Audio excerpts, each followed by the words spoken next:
Hi everyone and welcome back to my channel. Now, I love summer.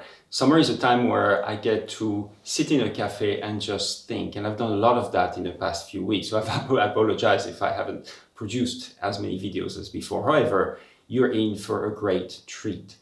In the next 10 videos, I'd like to share with you an exciting tool about personal leadership development. How can you foster great leadership for yourself first before you can carry it to the workplace or to your personal life? So stay tuned for the next 15 videos or so. Your story starts here.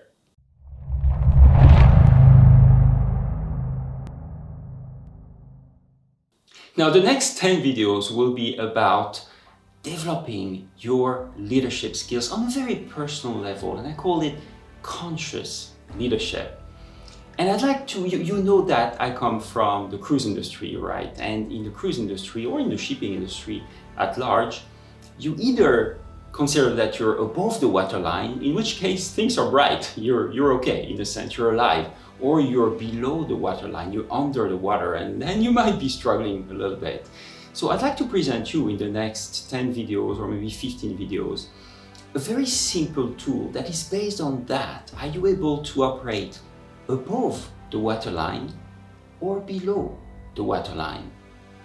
Now, don't worry, most of us operate below the waterline. This is our normal state in so many ways. Our primitive brain, our limbic brain, has trained us for thousands of years to operate below the waterline.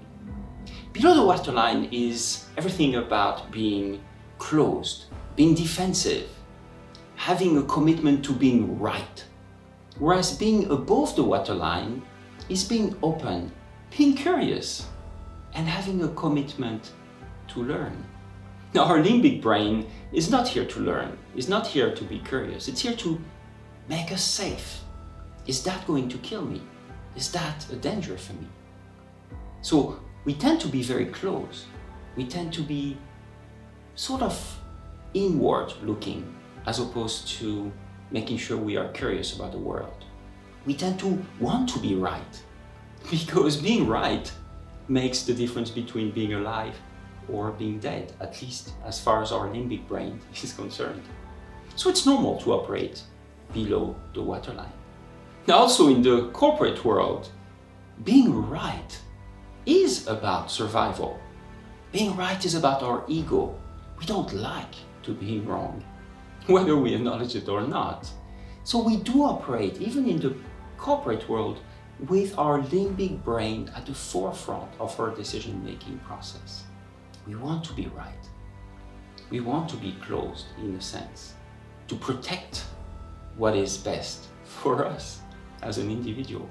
Now, yet, in our experience, innovation, creativity, collaboration are very important in the corporate world, as you can imagine, and they will only happen if you operate above the waterline.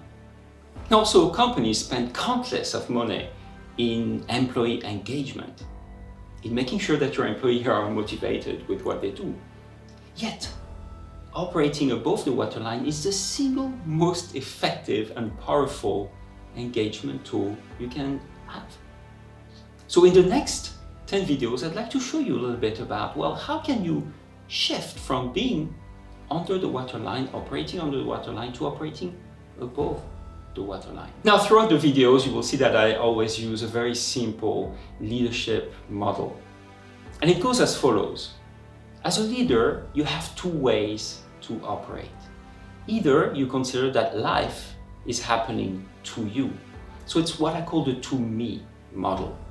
And in the to-me model, you act mostly as a victim. You question things in a way of, well, there's a problem. Someone has created this problem. Someone is at fault, and someone should fix this problem. So you're asking questions such as, why me? Why is it happening to me? Why now? You act as a victim. Now, the second model is, rather than being a victim, you can be a creator. And life is happening by you. You create life. So it's the by you model. And in the by you model, you ask questions such as, well, what can I learn? How can I move forward? How can I do better? I created a problem, so therefore I can fix it. I'm not looking for victims. I'm not looking for scapegoats. I create life. And you will see that throughout our videos, we will try to see how each one of the 10 tools that I will introduce you helps you from shifting from a to-me leadership model towards a by-me leadership model.